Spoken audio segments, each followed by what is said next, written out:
සුබ දවසක් මගේ යාළුවෝ හැමෝටම. අද වීඩියෝ එකේ මම ඔයාලට කියලා දෙන්න යන්නේ රසවත් ආහාරයක් වන කළු දොදොල් හදාගන්න හැටි. එහෙනම් අපි වීඩියෝ එකට යමු. මේ සඳහා අවශ්‍ය වන ද්‍රව්‍ය මම සියල්ලම ඩිස්ක්‍රිප්ෂන් බොක්ස් එකේ දානවා. ඔයාලට එතනින් ගිහින් බලා ගන්න පුළුවන්. මේ තියෙන්නේ මම ගත්තු භාජනය, මේක non stick එකක්. ඉතින් මේක නිසා පහසුවෙන් අපිට කළු දොදොල් එක අඩි අල්ල නැතුව හදාගන්න පුළුවන්. මුලින්ම මම හාල් පිටි ග්‍රෑම් 50ක් මෙතන අරගෙන තියෙනවා. ඒක මෙන්න මේ වගේ අපි හොඳින් බෙද ගන්න ඕනේ. හාල් ටික හොඳින් බෙදුනට පස්සේ අපි ඒක වෙනත් භාජනයකට දාගෙන ඊට පස්සේ කැරමල් එක හදා ගන්නයි යන්නේ. කැරමල් එක හදා ගන්නකොට මම සීනි 250ක් අරන් තිනවා. ඒ සීනි 250 බොහොම සුළු ප්‍රමාණයක් මේ වගේ භාජනයට දා ගන්නවා. භාජනයට දාගත්ත සීනි ටික අඩු ගින්දරේ මේ වගේ හිමිහිට රන්වන් පාට වෙනතෙක් තියාගන්න ඕනේ. දැන් ඔයාලට පේනවා ඇති භාජනයේ වටේ තියෙන සීනි ටික බ්‍රවුන් කලර් එකක් වගේම රන්වන් පාටකින් බුබුලු දාගෙන එන විදිහ. ඉතින් ඒ විදිහටම වටේම තියෙන සීනි ටික දිය වීගෙන මැද සීනි ටිකක් දිය වෙන්න පටන් ගන්නවා. ඉතින් දැන් මේ අපේ කැරමල් එක හරියාගෙන තමයි යන්නේ. මේ වෙලාවේදී උෂ්ණත්වය ගැන ඔයාලා සැලකිලිමත් වෙන්න. මොකද ගින්දර වැඩි කරගත්තොත් මේ කැරමල් එක කළු වෙලා තෙතිරහක් වෙන්න පටන් ගන්නවා. එතකොට අපේ කෑම එක හදන එකේ වැඩක් වෙන්නේ නැහැ. ඉතින් මේ වගේ බුබුලු දාගෙන ආවට බය වෙන්න එපා. ඔයාලට හැන්ද යොදා ගන්න නැතුව මේ වගේ භාජනයේ වටේ කරකවගෙන මේ කැරමල් එක හදා ගන්නත් පුළුවන්. නැත්නම් හැන්ද පාවිච්චි කරලා මේ වගේ කලවම් කරලා කැරමල් එක හදා ගන්නත් පුළුවන්. දැන් මේක සීනි ටික දිය වීගෙන ඇවිල්ලා තියෙන්නේ. ඉතින් ඊට පස්සේ ඔයාලට පෙනේ මේක ලස්සන බ්‍රවුන් කලර් එකකින් ඇවිල්ලා තියෙනවා. ඉතින් ඒකම මේක ලස්සන කහ පාටකින් ඔයාලට පේනවා. ඉතින් දැන් මේ කැරමල් එක බොහෝ දුරට සාර්ථක වෙලායි තියෙන්නේ. ඉතින් මේ වෙලාවේදී ඔයාලට පුළුවන් ඊට පස්සේ මේකට උණු වතුර අඬු කෝප්ප භාගයක් වගේ දාගෙන මේකේ මේ තියෙන thickness එක අඩු කරගන්න. මෙතන මම උණු වතුර අඬු කෝප්ප භාගයක් එකතු කරගන්නවා. අපි උණු වතුර අඬු කෝප්ප භාගයක් එකතු කරගන්නේ ඇල් වතුර එකතු කරගත්තොත් මේක ඇලෙන්න පටන් ගන්නවා. උණු වතුර නිසා මේක දිය වෙන නිසා අපිට පහසුවෙන් මේ කැරමල් එක හදා ගන්න පුළුවන්. ඉතින් අර සීනි ග්‍රෑම් 200 මම මේ වෙලාවේදී මේකට එකතු කරගන්නවා. සීනි වල ඔයාලා දකින්න ඇති චූටි කළු පාට කුඩු කුඩු වගේ තිබ්බා. ඒ මම කරඳ මුංගු කරාඹු නැටි එනසල් වගේ දේවල් කුඩු කරලා පුංචි ප්‍රමාණයක් මේකට එකතු කරගන්නවා. සුවඳ වගේම රසෙත් වෙනසක් ඇති වෙන නිසා. ඉතින් ඔයාලටත් පුළුවන් මේ එනසල් කරාඹු නැටි මිශ්‍රණය මේ පැණියකට එකතු කරගන්න. සීනි එක එකතු කරගෙන අපි මේක හොඳින් මිශ්‍ර කරගන්න ඕනේ සීනි එක දිය වෙනකම්. ඔයාලට දැන් පේනවා ඇති සීනි ටික එමෙ හිට දිය වෙලා මෙන්න මේ වගේ පැණි මිශ්‍රණයක් එනවා. ඉතින් මේ වගේ පැණි පදම ආවට පස්සේ අපිට බලා ගන්න පුළුවන් මෙන්න මේ වගේ බුබුලු දාගෙන එනකොට මේ මිශ්‍රණය හරි. ඉතින් දැන් අපේ කැරමල් එක හරියාගෙනයි එන්නේ. කැරමල් එක ටිකක් හයි වීගෙන වගේ එනවා වගේ ඔයාලට තේරුණොත් එහෙම මේකට නැවත වතාවක් උණු වතුර ස්වල්පයක් එක් කරගෙන පැණි පදම හදා ගන්න. ඉතින් ඊට පස්සේ අපේ කැරමල් එක සාර්ථක වුණාට පස්සේ අපිට තියෙන මේකට බෙදගත්තු හාල් පිටි එකතු කරගන්න. ඉතින් මම මේ වෙලාවේ බෙදගත්තු හාල් පිටි ග්‍රෑම් 50 මේකට එකතු කරගන්නවා.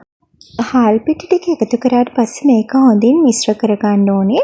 ඊට පස්සේ අපිට තියෙන්නේ මේකට පොල් කිරි එකතු කරගන්න. පොල් ගෙඩියක පොල් කිරි තමයි මම මේකට පාවිච්චි කරන්නේ.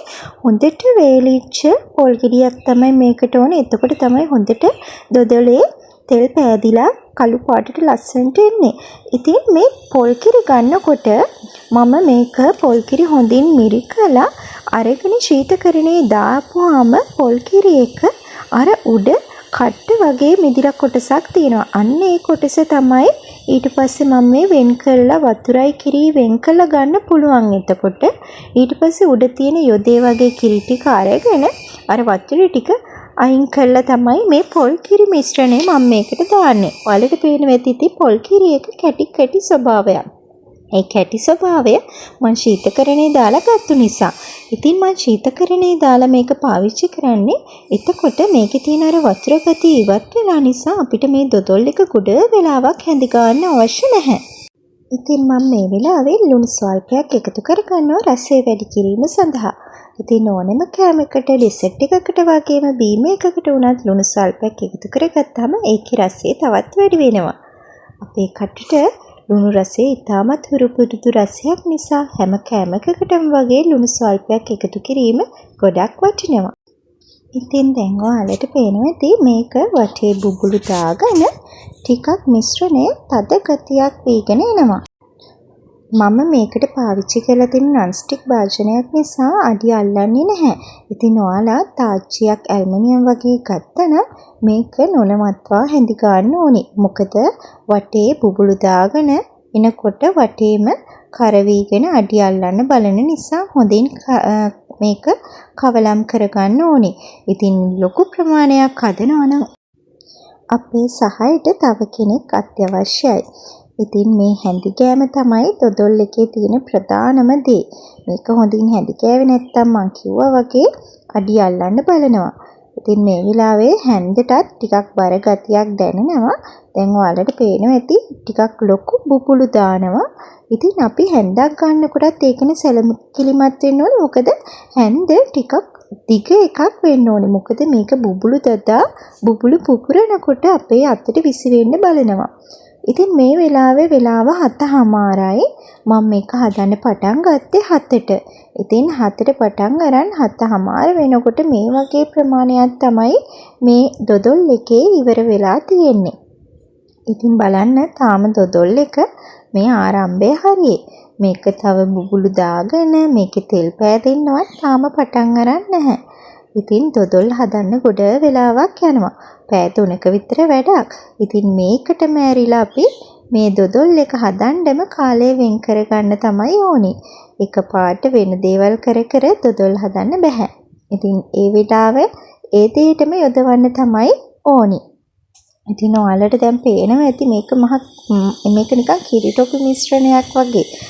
ටිකක් thick ඒ වගේම හරි ෂයින් ලුක් එකක් තියෙනවා.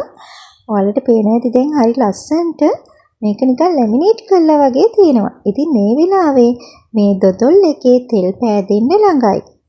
දැන් අර ලොකුවට දාපු බුබුලු ටිකක් අඩු වීගෙන එනවා. ඒ ඇවිල්ලා ඔයාලට දැන් පේනවා ඇති වටේට ලාවට තෙල් පාටට වීගෙන එනවා. ඉතින් දැන් අපිට තියෙන්නේ මේක තවත් හොඳින් හැඳි ගන්න. හැඳි ගන්න අතරේ ඔයාලට පුළුවන් මේකේ තෙල් පෑදෙනකොට ඒ තෙල් අරගෙන ඉවත් කරන්න. මේකේ තෙල් වැඩි වුණොත් දොදොල් එක තෙල් රහ එන නිසා ඔයාලට තියෙන්නේ මේකේ තෙල් ටික උනන තෙල් චුට්ට අරන් අයින් කරලා දාන්න. ඉතින් දොදොල තෙල් පෑදෙන්න ගොඩක්ම බලපාන්නේ පොල් ගෙඩිය. ඉතින් පොල් ගෙඩියක් මං කලින් කිව්වා වගේ හොඳට වේලුණු පොල් ගෙඩියක් ගත්තනම් දොදොල් එක හොඳට තෙල් පෑදිලා රසවත් ගන්න පුළුවන් අපිට. ඉතින් වීඩියෝ එක ගොඩක් දික් වෙන නිසා මම වීඩියෝ එක මේ අතරතුර එඩිට් කර කර ඔයාලට කොටසින් කොටස දාන්නම්. මේ තියෙන්නේ දැන් ටිකක් දොදොල් එක හයි වීගෙන එන වෙලාව. මේ වෙලාවේදී ගොඩක් හොඳට තෙල් පෑදිලා තිනවා. ඔයාලට පේනවා ඇති. මේ බලන්න. දැන් වටේටම තෙල් පෑදීගෙන එනවා. ඉතින් මේ තෙල් ටික ඔයාලට අයින් කරගන්න පුළුවන්. ඉතින් මේ ඔයාලා දකින්නේ මම තෙල් ටික ඉවත් කරගන්න විදිහ මේ වගේ හැන්දකින් මම මේකේ තෙල් ටික අයින් කරගන්නවා. ඉතින් මේ දොදොල් හදනකොට මේ මිශ්‍රණය තෙල් ඇවිල්ලා ඉවර වුණා කියලා ඔයාලා මේක වාජනේට දාගන්න එපා. මොකද මේක අපි ගොඩක් වෙලා හැඳි ගන්න ඕනේ හැන්දේ නොඇලෙන පදම එනකම්. ඉතින් දොදොල් එක ඉක්මනින් ගත්තොත් අර චක ගාකා ඇලෙන කටේ ස්වභාවය තියෙන ඒ වගේ තමයි වෙන්නේ. ඉතින් දොදොල් එක හරියට හැඳි ගා ගන්න ඕනි. ඒ වගේම හරි පදම දැනගන්න ඕනි. මේ බලන්න තාම මේ මිශ්‍රණය හරි ගිහිල්ලා නැහැ. තාම ටිකක් ඇලෙන ස්වභාවයෙන් තියෙන්නේ. ඉතින් මේක තවත් හොඳින් හැඳි ගන්න තමයි අපිට තියෙන්නේ. ඉතින් දැන් නම් දොදොල් එක හරියාගෙනයි යන්නේ. ඔයාලට පේනවා ඇති මේ විදිහට ගුලියක් වගේ දොදොල් එක තියෙනවා. ඒත් ඔයාලට පේනවා ඇති මේක හැන්දේ ඇලෙනවා. මේ ඇලෙන ස්වභාවය යනකම් අපි මේක හොඳින් තව තවත් හැඳිකා ගන්න ඕනේ. මේ වගේ ගුලියක් විදිහට ආවා කියලා ඔයාලා ට්‍රේ එකට දාගන්න එපා. මොකද එහෙම වුණොත් මේකේ හරි පදම ගන්න බෑ. දැන් ඔයාලා දකින්න ඇති මේක හැන්දේ ඇලෙන්නේ නැති පදම ආවා. ඊට පස්සේ මම මේ විදිහට මේක භාජනයකට දාගන්නවා. ඉතින් මේ වෙනකොට ඔයාලා භාජනේ ලෑස්ති කරලා තියාගන්න ඕනේ. මේකේ තෙල් ටිකක් හරි ගාලා. නැත්තම් කෙහෙල් කොලයක් උඩට මේක දාලා රෝල් කරලා ඔයාලට ගන්නත් පුළුවන්. නැත්තම් මේ වගේ කෙහෙල් කොලයක් උඩට දාලා අතින් හදාගෙන ගන්නත් පුළුවන්. එහෙම නැත්තම් මේ වගේ තැටියක් පාවිච්චි කරන්නත් පුළුවන්. දොදොල් එක තුනී කරගත්තට පස්සේ මම මේ වගේ ටිෂු පේපර් එකක් පේපර් සර්වියට් එකක් මේ වගේ දාගන්නවා. මොකද එතකොට වැඩි තෙල් ටික මේකට උරා ගන්නවා. ඉතින් මේ දොදොල් එක මේ වගේ තැටියට දාගත්තට පස්සේ තවත් රස ගන්නවන්න වගේම ලස්සන කරගන්න පුළුවන්. ඔයාලට උඩින් කජු ඒ වගේම බෙදගත්තු තල ඇට සව් ඇට ටිකක් එකතු කරගත්තොත්. ඉතින් අද මම මේකට මේ මොකුත් පාවිච්චි කරන්නේ නැහැ. ඉතින් මේක නිමුණට පස්සේ ඔයාලට කෑලි කපලා ආහාරයට ගන්න පුළුවන්. ඉතින් මේ බලන්න කැපුවට පස්සේ අපේ දොදොල් එක ඉතින් හරි මෙලකට හොඳට තියෙනවා. ඒ වගේම අර ඇලෙන ස්වභාවය නැහැ. ඉතින් ඔයාලටත් පුළුවන් මේ වගේ කළුම කළු කළු දොදොල් කෑල්ලක් රස විඳින්න. ඉතින් මගේ වීඩියෝ එක හොඳයි නම් ලයික් එකක් දාලා කමෙන්ට් එකක් දාන්නත් අමතක කරන්න එපා. ඒ වගේම ඔයාලගේ ආදරණීය අදහස් මට පහලින් කමෙන්ට් එකකින් සඳහන් කරන්න. එහෙනම් නැවත වීඩියෝ එකකින් හමු වෙනකන් සුබ දවසක්. පරිස්සමින් සතුටින් ඉන්න.